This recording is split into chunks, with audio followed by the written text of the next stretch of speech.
Olá, aqui é a Leonarda, um prazer falar com você. Eu sou a escritora que está produzindo a Saga Farraia, que é a saga de missões transculturais brasileiras. E nós estamos justamente aqui no primeiro volume, que cobre a década de 1974 até 1979, e hoje eu quero conversar com você sobre a importância do chamado divino. E eu vou lhe contar a história de Tamara Freiherr, que é a protagonista deste volume, mas que no fundo sou eu mesma, porque eu criei várias protagonistas que vão viver junto comigo a minha história.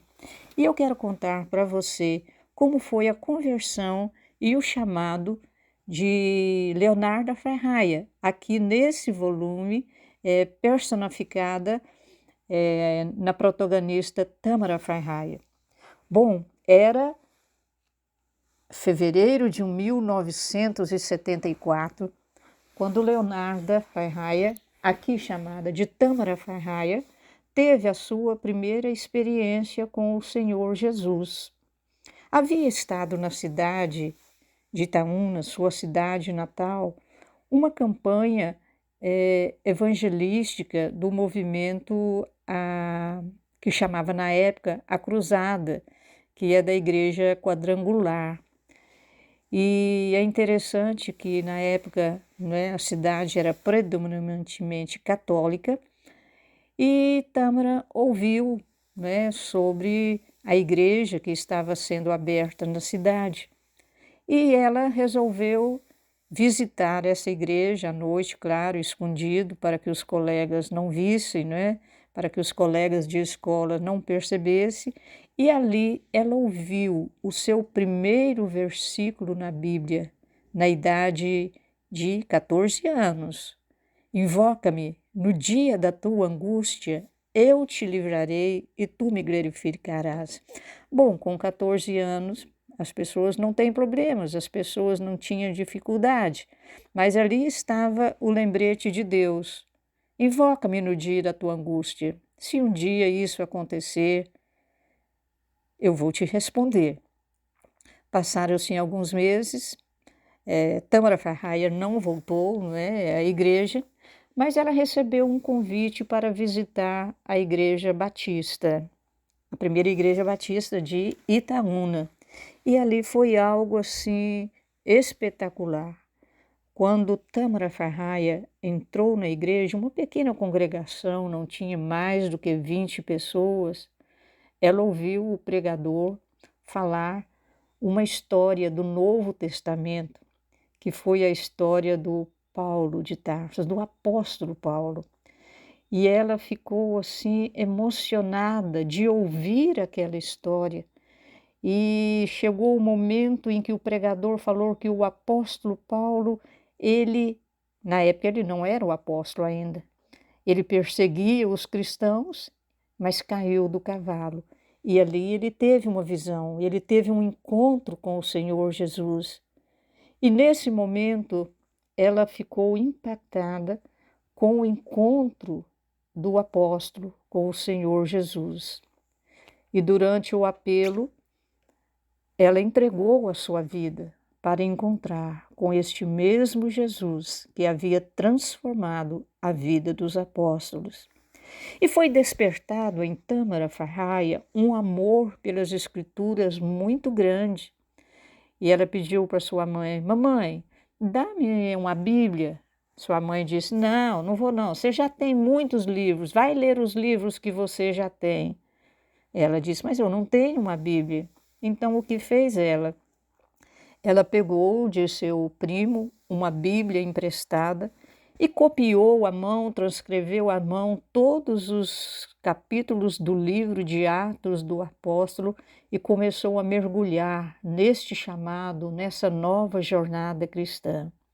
E ela descobriu também que sua vovó, a mamãe Nana, tinha uma Bíblia bem antiga e ela tomava essa Bíblia emprestado para ler. E acontece que isso foi gerando nela um amor por Jesus, um amor pelas Escrituras Sagradas. e ela ouviu pela primeira vez o chamado do Senhor. Claro, depois de ter ouvido o chamado do apóstolo Paulo. Agora ela ouviu no livro de Isaías perguntando: a quem enviarei?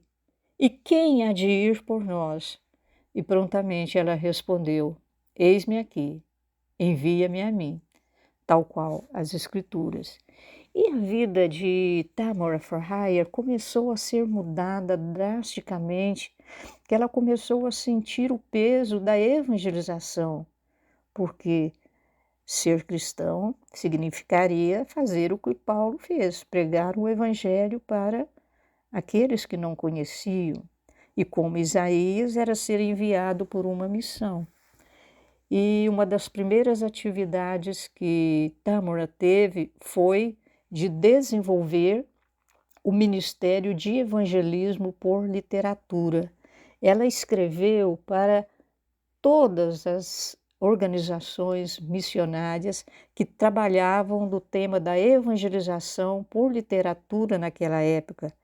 E lembro que ela conta que teve uma experiência com uma entidade que chamava Campanha de Literatura Casa por Casa. E esta entidade a supriu de folhetos bíblicos para que fossem colocado um folheto em cada um dos lares de sua cidade.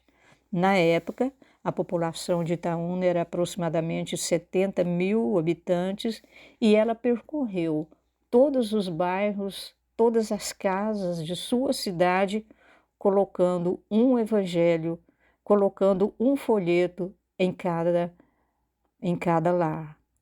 E completado essa tarefa da campanha de evangelização por literatura, casa por casa em sua cidade, ela começou a sentir o impacto dos povoados, das roças, como se chamam lá em Minas Gerais, e começou a fazer trabalhos de ar livre, de pregação, junto com os jovens de suas igrejas, nesses pequenos povoados próximos de Itaúna. E foi criado na época o projeto missionário Anunciantes da Paz, porque com este projeto Tamara Fryer tinha a visão de alcançar todas as cidades do estado de Minas Gerais com a pregação do Evangelho. E ela começou a receber convites de várias cidades, inicialmente do oeste de Minas Gerais, para a pregação do Evangelho, para fazer despertamento de jovens para missões. E foi assim um trabalho que expandiu rapidamente e ela teve oportunidade de viver e desenvolver a sua primeira tarefa missionária ali, primeiro em sua cidade, depois bem mais próximo, a sua Judéia, era o estado de Minas Gerais, e ela dedicou com muito amor, com toda paixão, em fazer esse trabalho, que teve a duração até o fim do ano de 1979. O projeto missionário Anunciantes da Paz foi o fundamento, foi a base da missão transcultural Etnia, que viria à existência uma década depois, com um ministério mais amplo para outros países e para outras nações. E no final de 1976, 1977, por aí, ela conheceu o pastor Robert Harvey, da Missão Amém, e conheceu também a sua amiga missionária Justiana Damasceno. Essas duas pessoas tiveram um impacto profundo na sua vida e no seu chamado missionário, porque Justiana vinha ministrar em sua igreja e fazia o despertamento para missões.